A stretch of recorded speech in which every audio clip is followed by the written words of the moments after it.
अमरकांत जी एक सफल कहानीकार के रूप में प्रतिष्ठित हैं। हिंदी साहित्य में कहानी विधा पर श्री अमरकांत जी को जो ख्याति प्राप्त हुई है वह सराहनीय है। इनका विषय सदैव समाज की विसंगतियां रहा है। इन्होंने इन सभी विसंगतियों को बड़े ही सुंदर, प्रभावकारी एवं मार्मिक ढंग से प्रस्तुत करने का सफल प्रयास किया है।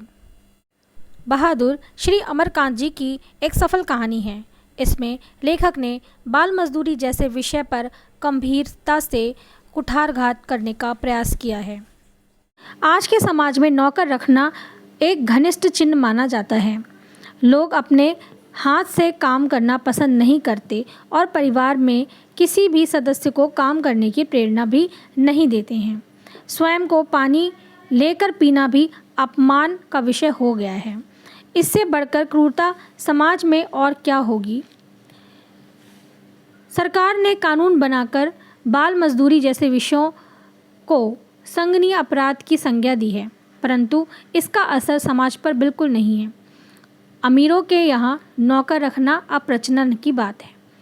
बात तब और गंभीर हो जाती है जब एक बालक को नौकर रख तो लिया जाता है, परंतु उसके साथ अमानवीय व्यवहार किया जाता है, उसे प्रताड़ित किया जाता है, मारा पीटा जाता है, कभी कभी तो बेरहमी से कठोर सजाएं भी दी जाती हैं। इन सभी बातों का श्री अमरकांत जी ने अपनी इस कहानी में वर्णन किया है। बहादुर, जिसका पूरा नाम था दिल बहादुर, वह नेपाल से भागकर आया था। उसकी उम्र अधिक नहीं थी। वह अपनी मां से नाराज़गी और क्रोध के कारण भाग आया था। एक मध्यवर्गीय परिवार में नौकर के रूप में नौकरी करने लगा। वहाँ झाड़ू पोछा, बर्तन मांजना, कपड़े धोना एवं अन्य आवभगत जैसे सारे कठिन काम करता था। परिवार वालों को बहादुर के आने से काफ़ी आराम मिलता था। बहादुर बड़ी मेहनत और मुस्तैदी से सारा काम करता था। परिवार के लोग, खास करके निर्मला, वाचक और किशोर, उसे मारा पीटा करते थे, उसका मखौल भी उड़ाते थे, परंतु वह कुछ नहीं बोल पाता था, सब कुछ चुपचाप सहता था। उसे उन लोगों का व्यवहार अच्छा नहीं लगता था। परिवार के लोग उसे बेरहमी से मारते थे और डांटते थे। यह मानवता के विरुद्ध है। बहादुर अपनी माँ एवं घर वालों के लिए पैसा भी भेजने का प्रयास करता था। वह नित्यांत परिश्रमी, भावुक और सहनशील बालक था।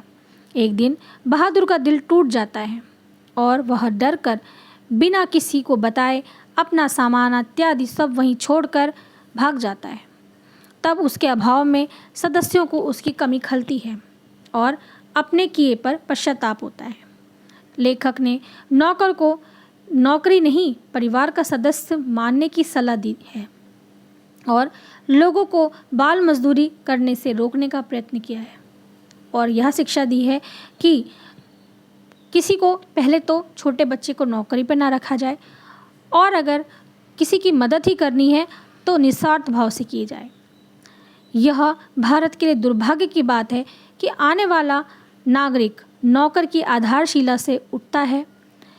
यह सर्वदा कलंक है जो मिटना चाहिए और बाल मजदूरी के विरुद्ध कानून ही नहीं बल्कि सख्त से सख्त सजा का प्रावधान भी होना चाहिए। ये बहादुर कोई भी बालक हो सकता है, किसी भी घर का।